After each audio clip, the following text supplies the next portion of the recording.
So hello students, welcome to my YouTube channel. और आज 11th class में मैं पढ़ाने जा रहा हूँ हाइपर कंजुगेशन। पहले भी पढ़ाया है, लेकिन बच्चों की कुछ डिमांड थी कि हाइपर कंजुगेशन दोबारा से समझना है, तो मैं आज आपको हाइपर कंजुगेशन के बारे में बताने जा रहा हूँ। ठीक है, ऑर्गेनिक केमिस्ट्री का ये टॉपिक है, देखते हैं।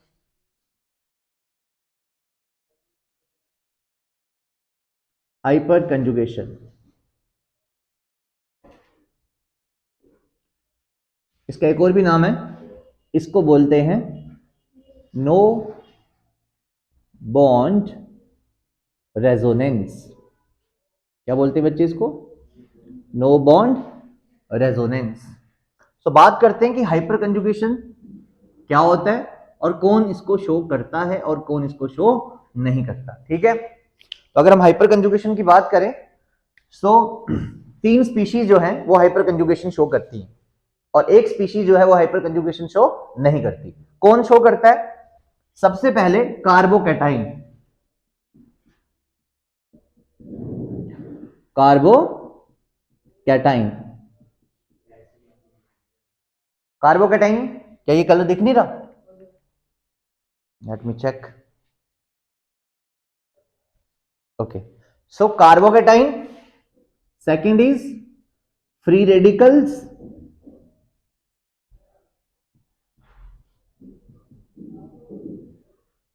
And third is alkenes.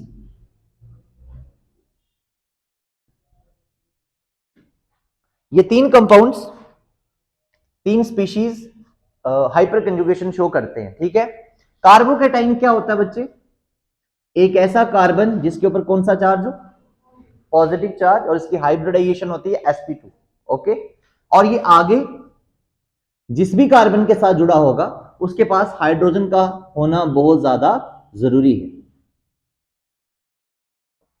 Second, free radicals. Free radicals क्या होते हैं? एक ऐसा कार्बन जिसके ऊपर एक सिंगल इलेक्ट्रॉन होगा, ऑड इलेक्ट्रॉन होगा, और ये भी किसी एक कार्बन से जुड़ा होगा और इसके पास भी हाइड्रोजन का होना बहुत जरूरी है। ठीक है, अब इस कार्बन की वैलेंसी पूरी नहीं है, यहां पे CH2 होएगा और यहां पर भी CH2। Last one is alkenes. तो बेटे इसमें क्या होगा? C डबल बॉन्ड, यहां पर सिंगल, फिर एक और C बना रहा हूं, यहां पे H है, यहां पे H है, यहां पे H है, ये कार्बन आगे भी जुड़ा हुआ है डबल बॉन्डेड सिस्टम के साथ। ठीक है बच्चे, और यहां पर एक और कार्बन H2 बना देते हैं, ऐसा सिस्टम। तो सिंपली बात करें, कौन कौन से स्पीशीज हाइपर कंजुगेशन शो करते हैं बच्चे? कार्बोकैटाइन, कार्बोकैटाइन में ये पार्ट होना जरूरी है, then free radicals, and then unsaturated system, double bonded system. ठीक है, ये 3 स्पीशीज हाइपर कंजुगेशन शो करती हैं। अब मैं बात करूंगा कि हाइपर कंजुगेशन होता क्या है। जैसे मैं कोई भी इंस्टेंस एक एग्जांपल ले लूं, मैं कार्बोकैटाइन की एग्जांपल से समझाता हूं तुमको, ध्यान देना बच्चे। ये कार्बन है, ठीक है, इसके ऊपर चार्ज कौन सा है? पॉजिटिव। कैसे आया होगा इसके ऊपर पॉजिटिव चार्ज, उसको भी समझ लो। लाइक यहां पर आपका क्लोरीन था, यहां पे H था, यहां पे H था, यहां पे आपका फिर से क्या है? कार्बन, यहां पे क्या है? H, यहां पे H है, और यहां पर भी क्या है? H है। क्लोरीन एक इलेक्ट्रोनेगेटिव एटम होता है, तो जब वो बाहर निकला होगा तो उसने ये इलेक्ट्रॉन साथ में ले लिए होंगे, है ना बच्चे? जब ये क्लोरीन यहां से बाहर निकला होगा तो ये बॉन्ड के दोनों इलेक्ट्रॉन अपने साथ ले गया, जिसकी वजह से इस कार्बन के ऊपर कौन सा चार्ज आ गया? पॉजिटिव चार्ज आ गया। तो क्या बन गया? कार्बोकैटाइन बन गया। अब ध्यान से देखना, मैं कुछ और भी इसमें आपको बताने वाला हूं। इस H को भी मैं थोड़ा सा इस तरफ के लिए बना के लिखता हूं। अब ये जो कार्बन है, इसका जो p ऑर्बिटल है वो तो खाली हो गया ना। देखो, कार्बन के पास जो p ऑर्बिटल थे उसमें से एक बॉन्ड ये बना हुआ है, एक बॉन्ड ये बना हुआ है, तीसरा जो उसका p ऑर्बिटल क्लोरीन के साथ मैंने बनाया था, तो क्लोरीन तो दोनों इलेक्ट्रॉन लेके निकल गया। अब जो कार्बन के पास एक p ऑर्बिटल बच गया वो कैसा हो गया? खाली, क्योंकि इसके इलेक्ट्रॉन कौन लेके चला गया? तो मैं इसके नीचे लिख सकता हूं कि ये आपका p ऑर्बिटल है। क्या है? p ऑर्बिटल है। और किसका p ऑर्बिटल है? कार्बन का। और ये एम्प्टी भी है, खाली। ठीक, अब यहां पर कार्बन के कोई भी ऑर्बिटल खाली नहीं है, उन्होंने बॉन्ड बनाया हुआ हाइड्रोजन के साथ, ठीक है। मैं उसको भी ऑर्बिटल के अकॉर्डिंग दिखाता हूं आपको।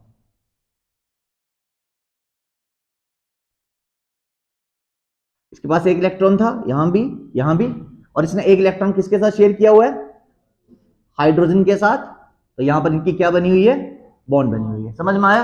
यहां पर क्या है? हाइड्रोजन, यहां पे क्या है? हाइड्रोजन, और यहां पे क्या है? हाइड्रोजन। समझ में आ रही है बात? यहां पर नॉर्मल सिंगल बॉन्ड बन रही है म्यूचुअल शेयरिंग से, तो कौन सी बॉन्ड है ये? सिग्मा। कौन सी बॉन्ड है? सिग्मा। ये भी कौन सी बॉन्ड है? और ये भी कौन सी बॉन्ड है? लेकिन ये कार्बन का जो ऑर्बिटल है, पी ऑर्बिटल, ये कैसा है? खाली। अब इसमें पता क्या होगा कि ये जो आपका सिग्मा ऑर्बिटल है, ये कार्बन के खाली पी ऑर्बिटल के अंदर अपने इलेक्ट्रॉन डालेगा, डिस्पर्स करेगा। समझ में आया? यानी ऐसे इसके अंदर इलेक्ट्रॉन डाल रहे हैं। समझ में आ रही मेरी बात? क्या हो रहा है इस पूरे फिनोमेना में? बताओ। कि जो सिग्मा इलेक्ट्रॉन्स थे वो कार्बन के खाली पी ऑर्बिटल को भर रहे हैं, यानी बैक साइड डिस्पर्सल कर रहे हैं इलेक्ट्रॉन का। तो क्या मैं इसको sigma two P orbital dispersal of electron बोल सकता हूं? बोल सकता हूं कि नहीं? क्या मैं इसको सिग्मा टू पी कंजुगेशन बोल सकता हूं? बोल सकता हूं कि नहीं? और जब ये इलेक्ट्रॉन यहां पे जाएंगे तो यहां पर मल्टीपल बॉन्ड बनेगा ना, डबल बॉन्ड बनेगा ना, यानी पाई बॉन्ड बनेगा। तो क्या मैं इसको सिग्मा टू पाई कंजुगेशन बोल सकता हूं? इसका मतलब आपका हाइपर कंजुगेशन क्या होता है? सिग्मा टू पाई कंजुगेशन। समझ में आया? क्या होता है हाइपर कंजुगेशन में? जल्दी बोलो। कार्बन और हाइड्रोजन की बॉन्ड के जो सिग्मा बॉन्ड के इलेक्ट्रॉन्स हैं वो कार्बन के खाली ऑर्बिटल के अंदर जा रहे हैं। क्लियर हो गया? कार्बोकेटाइन, उस कार्बन के ऊपर चार्ज कौन सा था? पॉजिटिव। क्यों आया था पॉजिटिव? पता है ना? क्लोरीन ने इलेक्ट्रॉन खींच लिए थे। क्लियर हो गया? तो यहां आपको क्लियर हो गया होगा कि हाइपर कंजुगेशन क्या होता है। मैंने कौन सी एग्जांपल लेके आपको समझाया? अगर फ्री रेडिकल होता तो इस कार्बन के ऊपर सिंगल इलेक्ट्रॉन बनाता मैं, उसके केस में पता क्या होता कि ये दोनों ऑर्बिटल, इसके कार्बन के दो पी ऑर्बिटल खाली नहीं होते, एक के अंदर एक इलेक्ट्रॉन होता, लेकिन तब भी वो इलेक्ट्रॉन डेफिशिएंट ही होता, क्योंकि 7 इलेक्ट्रॉन हो रहे ना कार्बन में, हो रहे ना 7 बच्चे। क्लियर हो गया? 8 नहीं हो पा रहे। सबको समझ में आया? क्लियर है? और अगर ये होता है डबल बॉन्ड वाला सिस्टम तो उसके लिए अलग तरीके से समझाया जाएगा। पहले बताओ, ये समझ में आ गया आपको? क्लियर है या नहीं? क्या होता है हाइपर कंजुगेशन? जब सिग्मा बॉन्ड अपने इलेक्ट्रॉन कार्बन के खाली पी ऑर्बिटल में डिस्पर्स करवा देता है, that is known as hyperconjugation. Clear हो गया? अब हम बात करेंगे कि हाइपर कंजुगेशन की वजह से होता क्या है, क्या बताता है हाइपर कंजुगेशन। तो बहुत सिंपली हम इसको पढ़ेंगे। तो बच्चे, हाइपर कंजुगेशन हमको बताता है स्टेबिलिटी के बारे में। किसके बारे में बताता है? स्टेबिलिटी के बारे में बताता है। कैसे बताता है? More the hyper conjugation, more the hyper conjugation, more is the stability, more is the stability। more the hyper conjugation का मतलब क्या है? इसका मतलब है more hyper conjugative structures। क्या है इसका मतलब? more hyper conjugative structures। तो और इसमें एक इंपॉर्टेंट कंडीशन है, कंपल्शन है, वो होना जरूरी है, that is alpha hydrogen atom. क्या होना जरूरी है? Alpha hydrogen atom. बच्चे, मैं आपको बताता हूं अल्फा हाइड्रोजन एटम्स क्या होते हैं, ध्यान दीजिएगा। ये आपका कार्बन है जिसके ऊपर कौन सा चार्ज है? इसके साथ वाला जो कार्बन है ये कौन सा कार्बन है? और इसके ऊपर जो हाइड्रोजन है ये कौन से हाइड्रोजन है? अल्फा हाइड्रोजन एटम्स है। जितने अल्फा हाइड्रोजन एटम होंगे उतने ही हाइपर कंजुगेटिव स्ट्रक्चर्स होंगे और उतनी ही ज्यादा स्टेबिलिटी भी होगी। इसमें बात करते हैं, ये फ्री रेडिकल है, इसके साथ वाला कार्बन कौन सा है? अल्फा, और इसके ऊपर कितने अल्फा हाइड्रोजन एटम्स हैं? 3। यहां पे बात करते हैं, यहां पर ये आपका फंक्शनल ग्रुप आ गया डबल बॉन्ड वाला एल्कीन। इसके नेक्स्ट वाला कार्बन कौन सा? ये आपका हाइड्रोजन क्या है? अल्फा हाइड्रोजन एटम है। जितने ज्यादा अल्फा हाइड्रोजन एटम होंगे उतनी ही ज्यादा क्या होने वाली है? स्टेबिलिटी। चलिए कुछ एग्जांपल्स करते हैं इसके लिए, ठीक है?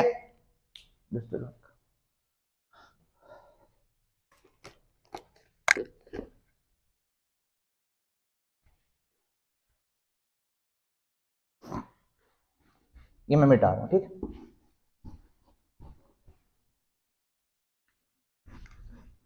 तो यहां से आपको एक चीज तो पता चल गई, जितने ज्यादा हाइपर कंजुगेटिव स्ट्रक्चर्स होंगे उतनी ही ज्यादा क्या होने वाली है, स्टेबिलिटी होने वाली है। पहले मैं बात करूंगा कार्बोकेटाइंस की, बच्चे किसकी बात करूंगा, कार्बोकेटाइन की। देखते चलिए, ये कार्बन है, इसके ऊपर कौन सा चार्ज है, पॉजिटिव, इसके साथ कितने हाइड्रोजन लगे हैं, 2।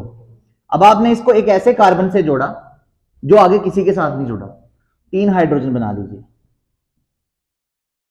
ठीक। फिर आपने CH2 लिखा, चार्ज कौन सा, पॉजिटिव। अब आपने इसको एक ऐसे कार्बन से जोड़ा जो फर्दर कितने कार्बन से जुड़ा है, 1 से, तो यहां क्या लिखोगे, H, यहां पे H, और इस कार्बन की वैलेंसी पूरी करने के लिए H3 लिख दोगे। फिर नेक्स्ट CH2, चार्ज कौन सा, सिंगल बॉन्ड C। अब आपने कार्बोकेटाइन को एक ऐसे कार्बन से जोड़ा जो फर्दर कितने कार्बन से जुड़ा है, 2 से, तो यहां क्या आएगा, CH3, यहां क्या आएगा, CH3, और यहां पे क्या आना बेटू, क्लियर हो गया। नेक्स्ट CH2 पॉजिटिव, एक ऐसा कार्बन जो कितने कार्बन से जुड़ा है, 3 कार्बन से जुड़ा है, कितने H लगेंगे, 3, 3 और 3 कार्बन। समझ में आ गई बात। अब बच्चे ऐसा ही कार्बोकेटाइन जिसमें आपका जिस कार्बन के ऊपर पॉजिटिव चार्ज है वो एक ही कार्बन से जुड़ा, इसको बोलते हैं 1 डिग्री कार्बोकेटाइन। जब 2 से जुड़ा है तो ये भी 1 से जुड़ा है, ये भी 1 से जुड़ा था ना, ये किसी से नहीं जुड़ा था, तो इसको हम लोग 1 डिग्री में इंक्लूड कर सकते हैं, ठीक है। ये भी कितने से जुड़ा है, 1 से जुड़ा है, तो ये भी कौन सा है, 1 डिग्री कार्बोकेटाइन ही है। ये कितने से जुड़ा है, तो ये कितना हुआ, 2 डिग्री कार्बोकेटाइन हो गया, और ये कितने से जुड़ा है, 3 से, तो इसको क्या बोलेंगे, 3 डिग्री कार्बोकेटाइन बोलेंगे। बच्चे माइक चल रहे, ओके, क्लियर हो गया। अब हमने इनकी स्टेबिलिटी ऑर्डर बताना है, क्या बताना है, तो मैंने आपको अभी बताया स्टेबिलिटी ऑर्डर चेक करने के लिए जस्ट आप अल्फा हाइड्रोजन काउंट करो, जितने ज्यादा अल्फा हाइड्रोजन एटम होंगे उतने ही ज्यादा हाइपर कंजुगेटिव स्ट्रक्चर्स बनेंगे, और जितने ज्यादा हाइपर कंजुगेटिव स्ट्रक्चर्स बनेंगे उतनी ज्यादा क्या होगी, स्टेबिलिटी। चलिए चेक करते हैं। ये आपका कार्बोकेटाइन आ गया, ठीक। इसके साथ वाला कार्बन कौन सा, इसके साथ वाला कार्बन कौन सा, इसमें कितना, और यहां पर भी क्या है, अल्फा। अब चेक करो हाइड्रोजन एटम्स कितने कितने, इस कार्बन के ऊपर कितने हाइड्रोजन है, तो हम लिखेंगे 3 अल्फा हाइड्रोजन एटम्स, मतलब 3 हाइपर कंजुगेटिव स्ट्रक्चर्स। इसमें कितने, 2। ये आपका बीटा कार्बन है बच्चे, अब समझ में आया, साथ वाला अल्फा था, ये बीटा हो गया, तो इसमें 2 ही हाइड्रोजन है, तो हम बोलेंगे 2 अल्फा हाइड्रोजन एटम्स। इसमें 1 अल्फा हाइड्रोजन एटम,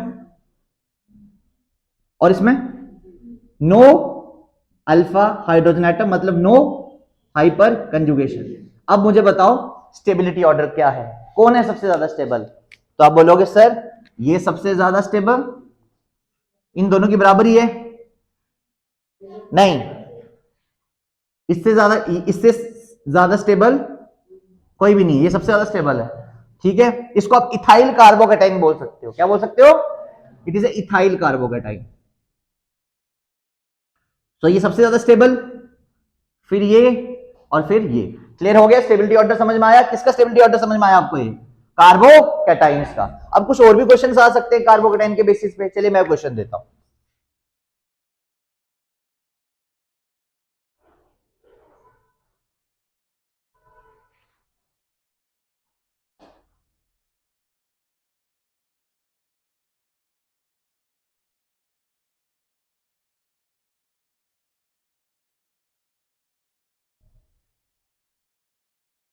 ठीक है, ये मैंने आपको 2 कार्बोकेटाइन दिए हैं, आपने मुझे बताना इन दोनों कार्बोकेटाइन में ज्यादा स्टेबल कौन है।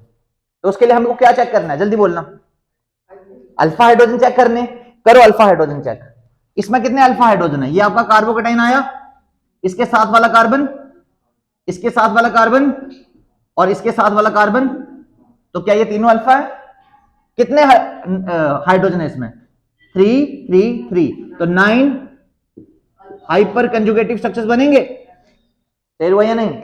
इसमें कितने कार्बन है पहले ये बताओ, ये आपका कार्बोकेटाइन आ गया, ये वाला कार्बन कौन सा है, ये वाला भी कौन सा है, क्या इसमें और कोई अल्फा है, अच्छा बच्चे रिंग में भी तो कार्बन होते हैं, नहीं होते, ये भी कार्बन है, ये भी कार्बन है, ये भी कार्बन है, ये भी कार्बन है, ये भी कार्बन है।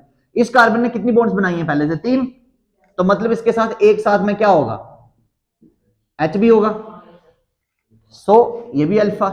इसमें कितने हैं फिर 3 3 6 एंड 1 7, तो इसमें 7 हाइपर कंजुगेटिव स्ट्रक्चर्स बनेंगे। बोलो समझ में आया? तो कौन है ज्यादा स्टेबल? कौन है बोलो? ये वाला ज्यादा स्टेबल है और ये वाला कम है। अब मुझे एक बात बताओ, ये भी 3 डिग्री था, 3 डिग्री था, कार्बन के ऊपर पॉजिटिव चार्ज है, 3 कार्बन से जुड़ा था ना, ये वाला, ये भी 3 डिग्री था। क्लियर हो गया? पक्का? क्या होता है 3 डिग्री कार्बोकेटाइन? एक ऐसा कार्बन, कार्बोकेटाइन क्या होता है? एक ऐसा कार्बन, गलत नहीं बोल रहे हो आप, एक ऐसा कार्बन जिसके ऊपर पॉजिटिव चार्ज है, उसके साथ वाला जो कार्बन है वो कितने कार्बन से जुड़ा है, उसके बेसिस पे आप डिसाइड कर रहे थे ना। यहां पर आपने कैसे डिसाइड किया था? ध्यान से देखो, ये कार्बोकेटाइन था, इसके साथ वाला कार्बन कौन सा है? अल्फा। ठीक है, नहीं सॉरी, सही बोल रहे हो, ये 3 डिग्री है, ये 3 डिग्री कार्बोकेटाइन है। कैसे ये 3 डिग्री?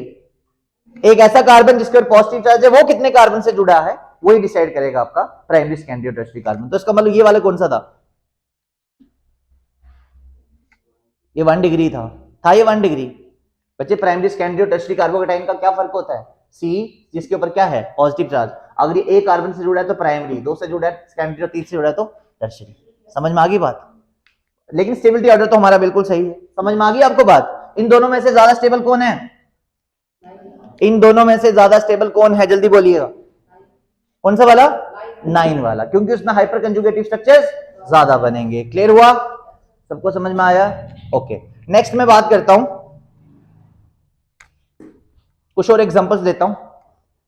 फिर इसका मतलब ये हुआ कि ये आपके 1 डिग्री 2 डिग्री 3 नहीं है, है ना, क्योंकि वो तो इस हाइड्रोजन पे डिपेंड करेगा ना। ठीक है, तो यहां से ये मिटा दो बस। अगर अदरवाइज आपको स्टेबिलिटी ऑर्डर समझ में आया क्या था? वो सबसे ज्यादा स्टेबल है, फिर ये, फिर ये, फिर अब 1 डिग्री 2 डिग्री 3 डिग्री को कंपेयर करते हैं, फिर देखते हैं। देखो सी, ये दिख रहा है, सी चार्ज कौन सा? पॉजिटिव। यहां पे क्या लिख दिया मैंने? इसके साथ क्या लिख दिया? CH3। सिर्फ CH3 ही लिखो। सी चार्ज कौन सा? पॉजिटिव, 1H 2H और 3H। क्लियर हो गया? इसको आप बोल सकते हो मिथाइल कार्बोकेटाइन। क्या बोल सकते हो? अब आपने 1H की जगह पे लगा दिया CH3। CH3, C चार्ज कौन सा? सिंगल बॉन्ड H, और यहां पे क्या लग गया? H। अब आपका कार्बोकेटाइन वाला कार्बन कितने कार्बन से जुड़ गया? 1 से जुड़ गया। अब ये कौन सा हो गया? 1 डिग्री कार्बोकेटाइन। समझ में आया? नेक्स्ट कार्बन के ऊपर चार्ज कौन सा है? पॉजिटिव। यहां पे क्या लगाएंगे? CH3, और यहां पर भी क्या लगेगा? यहां पे क्या लगेगा? ये कितने डिग्री हो गया? 2 डिग्री कार्बोकेटाइन। 3 डिग्री कैसे बनेगा? कार्बन पॉजिटिव, यहां पे क्या लग गया? CH3, यहां पे CH3 और यहां पर CH3 लग गया। ठीक है, बोलो समझ में आया? बताओ इसमें सबसे ज्यादा स्टेबल कौन है? अल्फा हाइड्रोजन काउंट करने ना आपको। इसमें ये कार्बोकेटाइन है, क्या इसमें कोई अल्फा हाइड्रोजन है? तो अल्फा कार्बन है इसमें? बच्चे कार्बोकेटाइन के अगला कार्बन होता है ना, इसमें तो है ही नहीं। तो हम लिखेंगे no alpha hydrogen atom, no hyperconjugation. Clear हुआ? इसमें बताओ, ये है ना 3, तो हम बोलेंगे 3 हाइपर कंजुगेटिव स्ट्रक्चर्स। इसमें ये कार्बोकेटाइन है, ये अल्फा कार्बन है, ये अल्फा, 6 हो गए, 6 हाइपर कंजुगेटिव स्ट्रक्चर्स। और इसमें 9 हाइपर कंजुगेटिव स्ट्रक्चर्स। ये टर्शरी है, अल्फा अल्फा अल्फा। ये था आपका 3 डिग्री, ये कौन सा था? 2 डिग्री था। अब बताओ स्टेबिलिटी ऑर्डर क्या है? सबसे ज्यादा स्टेबल कौन है? 3 डिग्री, उसके बाद 2 डिग्री, उसके बाद 1 डिग्री, और उसके बाद मिथाइल फ्री रेडिकल। क्लियर हुआ या नहीं बच्चे? सबको समझ में आया? ये आपके 1 डिग्री 2 डिग्री 3 डिग्री नहीं थे। ठीक है, यहां पर थोड़ा कंफ्यूजन हो गया था। समझ में आया आपको? क्या होता है 1 डिग्री कार्बोकेटाइन? जब जिस कार्बन के ऊपर पॉजिटिव चार्ज है वो 1 से ही जुड़ा है तो वो 1 डिग्री। जिस कार्बन के ऊपर पॉजिटिव चार्ज है अगर वो 2 कार्बन से जुड़ा है तो वो 2 डिग्री। जिस कार्बन के ऊपर पॉजिटिव चार्ज है अगर वो 3 कार्बन से जुड़ा है तो वो 3 डिग्री। ठीक है, 4 डिग्री होगा नहीं। समझ में आ गई बात? 4 डिग्री थोड़ी ना हो सकता है, फिर तो बैलेंस ही पूरी हो गई। सबको क्लियर हो गया ये? ओके, इनका स्टेबिलिटी ऑर्डर तो बिल्कुल यही रहेगा जो मैंने बनाया हुआ है, और इनका स्टेबिलिटी ऑर्डर ये रहेगा। कार्बोकेटाइन समझ में आ गया सबको अच्छे से? अब बात करूंगा stability order of alkenes and free radical. तो फ्री रेडिकल का भी बिल्कुल सेम है, 100% सेम, बस आपने पॉजिटिव चार्ज की जगह क्या बनाना है, पॉइंट, सिंगल इलेक्ट्रॉन बनाना है, बिल्कुल सेम है वो, समझ में आया। उसका भी ऑर्डर सेम होगा, 3 degree, 2 degree, 1 degree methyl. Clear है बच्चे, इसमें किसी को डाउट? पक्का ना? क्या होता है 1 डिग्री कार्बोकेटाइन? जिस कार्बन के ऊपर पॉजिटिव चार्ज है वो कितने के साथ जुड़ा होना चाहिए, एक कार्बन के साथ। 2 डिग्री 2 के साथ, 3 डिग्री 3 के साथ। क्लियर हो गया? ओके, अब हम बात करेंगे किसकी, फ्री रेडिकल्स की। फ्री रेडिकल तो सेम ही है ना, बोला ना मैंने, एल्कीन्स की बात करते हैं। अगर आपका alkyl group double bonded system के साथ लगा हो तो क्या होगा, देखो ये कार्बन है, यहां पर कौन सी बॉन्ड है, और यहां पे है CH2। ठीक बच्चे, इसके बैक साइड पे एक कार्बन है जो ऐसा है, इसका नाम है प्रोपीन। क्या है इसका नाम, प्रोपीन। पहले मैं प्रोपीन में आपको कुछ समझा दूं, होगा क्या, ये वाली बॉन्ड कौन सी थी, सिग्मा थी ना, सिग्मा, और ये इसके इलेक्ट्रॉन इधर शिफ्ट होंगे ना, याद आया, ये इधर शिफ्ट होगी और ये वाला इधर शिफ्ट होगा और बनेगा क्या, हाइपर कंजुगेटिव स्ट्रक्चर। ये आपका यहां पर फंक्शनल ग्रुप है। फंक्शनल ग्रुप के साथ वाला कार्बन कौन सा, यहां पर कितने हाइड्रोजन है, 3, इसीलिए ये स्ट्रक्चर्स बन रहे हैं। तो इसका कैसा स्ट्रक्चर बनेगा, C, यहां पे H, यहां पे H, और ये वाले इलेक्ट्रॉन चले गए आगे। यहां पे कौन सा बॉन्ड बन गया, डबल बॉन्ड, फिर C, सिंगल बॉन्ड, CH2, और चार्ज कौन सा, नेगेटिव, यहां पर H भी होगा। ठीक है, तभी तो वैलेंसी पूरी होगी ना उसकी। समझ में आ गई बात, एक बन गया, दूसरा कैसे बनेगा, फिर ये वाला हाइड्रोजन जाएगा और यहां पर एक H हमेशा रहेगा एज ए पॉजिटिव, जिसके इलेक्ट्रॉन आगे गए हैं। ये फिनोमेना इतना फास्ट होता है कि प्रोटॉन यहां से भाग नहीं सकता, दोबारा बॉन्ड बन जाएगा। देखो यहां पे बिना बॉन्ड के रेजोनेंस बन रहा है, इसलिए इसका दूसरा नाम क्या था, नो बॉन्ड रेजोनेंस।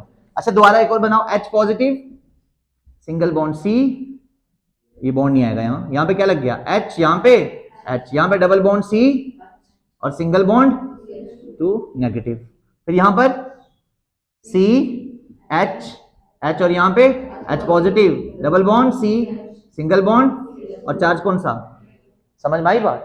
तो इसके कितने हाइपर कंजुगेटिव स्ट्रक्चर बने, 3 ना। क्यों बने 3, क्योंकि इसमें अल्फा कार्बन के ऊपर हाइड्रोजन कितने थे, 3। क्लियर हुआ, सबको समझ में आया ना।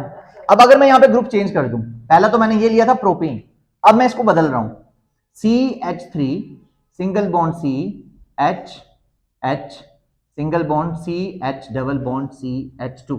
अब बताओ इसमें कितने बनेंगे, ये आपका फंक्शनल ग्रुप आ गया, फंक्शनल ग्रुप के आगे वाला कार्बन, और अल्फा पे कितने हाइड्रोजन, तो इसके 2 हाइपर कंजुगेटिव स्ट्रक्चर्स बनेंगे। समझ में आया।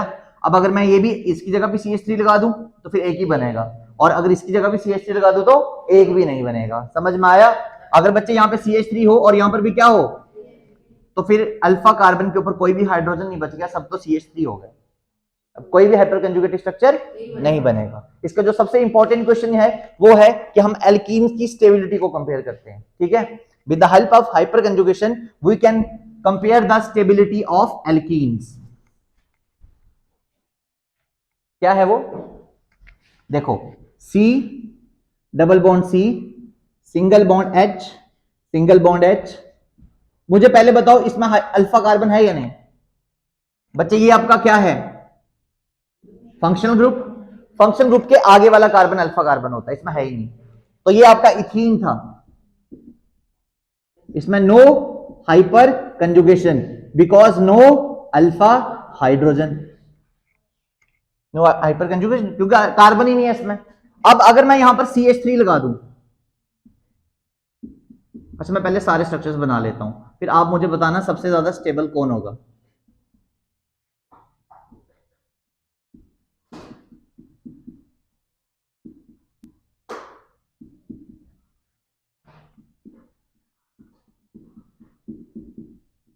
अब बोलिएगा क्या होगा बच्चे सबसे ज्यादा स्टेबल।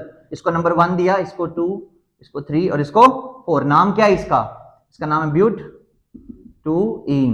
इसका नाम 1 2 3 4 2 मिथाइल ब्यूट टू इन, इसका नाम 2,3 डाई मिथाइल ब्यूट टू इन। बोलो इन चारों में सबसे ज्यादा स्टेबल कौन है? सबसे पहले आप फंक्शनल ग्रुप को अंडरलाइन करिए। ये फंक्शनल ग्रुप है, में ये फंक्शनल ग्रुप है, इसमें ये फंक्शनल ग्रुप है। यहां पर तुमने बताया था कितने अल्फा कार्बन है? ये भी अल्फा, ये भी अल्फा, ये भी अल्फा, ये भी है, तो हाइड्रोजन हो गए 12 अल्फा हाइड्रोजन है, तो आपके पास 12 हाइपर कंजुगेटिव स्ट्रक्चर्स बनेंगे। इसमें 3 3 3 9 हाइपर कंजुगेटिव स्ट्रक्चर्स, यहां पर 6 हाइपर कंजुगेटिव स्ट्रक्चर्स। तो कौन है सबसे ज्यादा स्टेबल? ये वाला, क्योंकि इसमें कितने हाइपर कंजुगेटिव स्ट्रक्चर्स बन रहे हैं? 12 बन रहे हैं। ये था आपका एक छोटा सा topic which is known as hyperconjugation. Clear हो गया? हाइपर कंजुगेशन के अकॉर्डिंग कार्बोकैटाइन और फ्री रेडिकल का स्टेबिलिटी ऑर्डर क्या है? क्या है? 3 डिग्री, 2 डिग्री, 1 डिग्री। और मिथाइल, समझ में आया? पक्का? ये गलत बोल रहे हो? ठीक, ओके। तो आज के लिए इतना ही रखते हैं हम लोग। तो नेक्स्ट लेक्चर में मैं आपको बताऊंगा रेजोनेंस, और रेजोनेंस के साथ there is one more topic, inductive effect. Resonance and inductive effect. Okay, thank you. अभी हमने